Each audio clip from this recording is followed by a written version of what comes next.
A swarm of investigators cordoning off the area where a cargo jet inbound from Miami crashed in shallow water.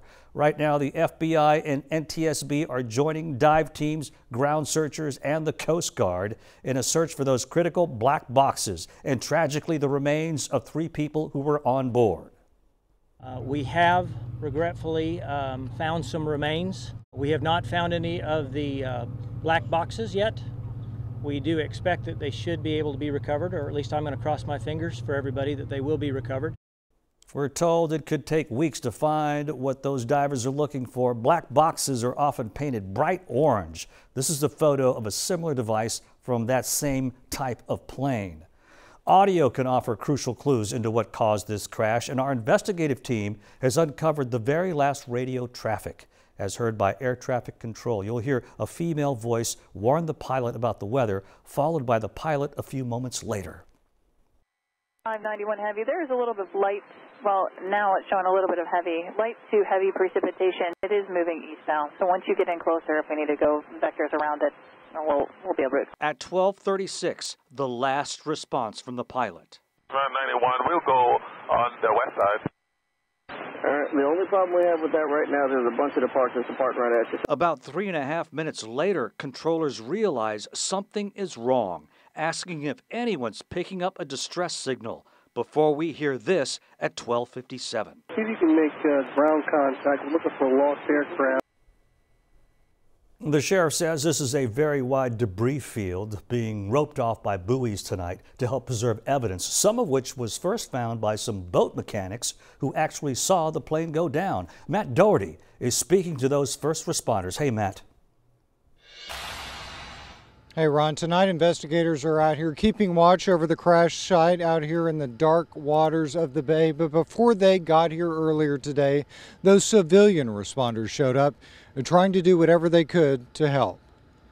See, open up, make sure I ain't see who's got an ID or anything. Yeah. Driver's license, anything, cell phone. These 3 boat mechanics were the first ones to make it to the crash. Minutes before, they were standing in their yard when they spotted the plane just above the trees. All we saw was the butt end of it. As it passed, I knew that it was too low. And then we heard it hit the water, and then everything just went quiet. They drove their boat down to the dock, hit the water, and started searching. The whole reason for us going out there was to see if we could save anybody, help anybody. None of that. I mean, there's not much of a plane left to tell that it was actually an airplane. There's packages, clothes, shoes, this stuff floating everywhere. Then they began to discover things that were more unsettling. I knew it was going to be bad, and we just wanted to help people if we could. Whatever it was, we was going to be there to do it. This wasn't the first time this group of guys has jumped at the chance to save lives. They were honored for their civilian rescues during Hurricane Harvey, when they brought more than 200 people to dry land. But today, there wasn't a chance. They say the plane crashed in the marsh, where the water is only 3 feet deep.